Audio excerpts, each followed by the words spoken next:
नमस्कार मित्रों, माई steno warriors YouTube channel में आप सभी का स्वागत करते हैं। आज का हमारा डिक्टेशन है हिंदी आशुलिपि डिक्टेशन ओपी शुक्ला, गति 100 शब्द प्रति मिनट। डिक्टेशन स्टार्ट होगा 5 सेकंड बाद।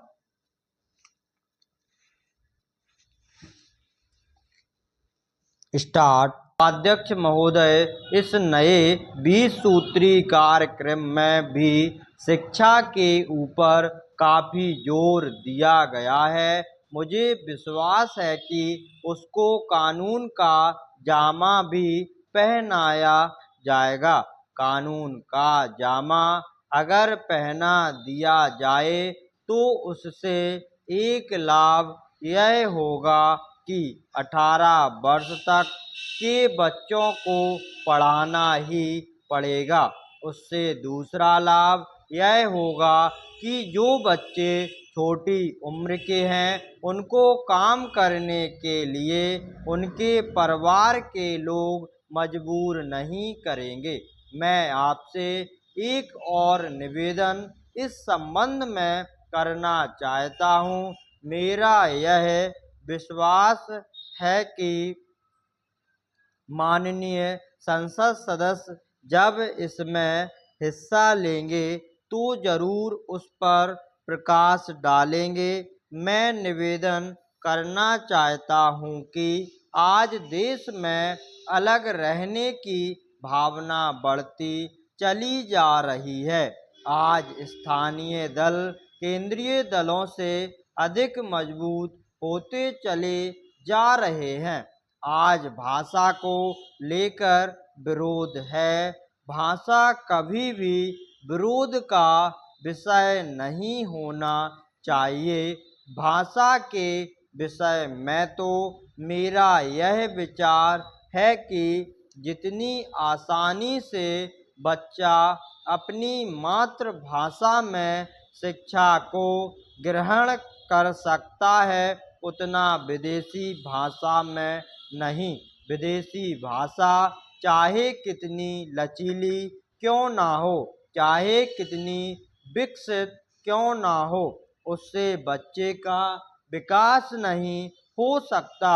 बच्चे की बुद्धि का विकास जितना उसकी मातृभाषा में किया जा सकता है उतना विदेशी भाषा के आधार पर नहीं किया जा सकता है। मेरी यह भी प्रार्थना है कि इस देश में विदेशी भाषाओं को प्रोत्साहन मिले।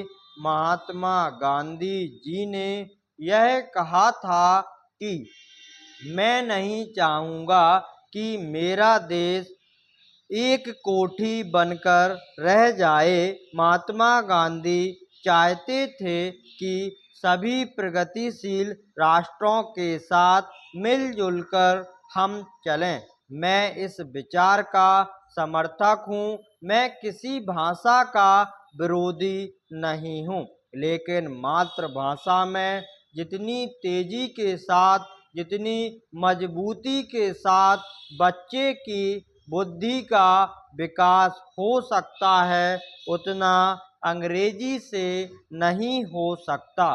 तमिल भाषा के बच्चे की बुद्धि हिंदी या अंग्रेजी से नहीं बढ़ सकती।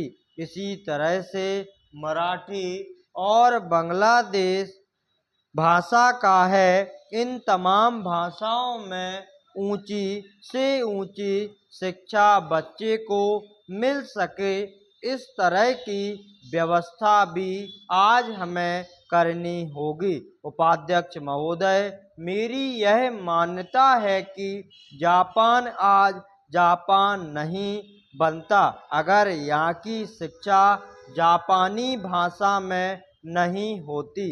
इसी प्रकार जर्मनी आज जर्मनी नहीं बनता अगर वहाँ की शिक्षा जर्मन भाषा में नहीं होती। मेरा यह विश्वास है कि रूस आज रूस नहीं बनता अगर वहाँ रूसी भाषा में शिक्षा नहीं होती। इसी तरह भारत में जब तक मातृभाषा ना हो तब तक भारत विकसित नहीं हो सकता। उसके बच्चों की बुद्धि का विकास करके उसको आगे नहीं खड़ा किया जा सकता जब तक कि यहाँ के बच्चों की शिक्षा उनकी मातृभाषा के जरिए ना हो। स्टॉप।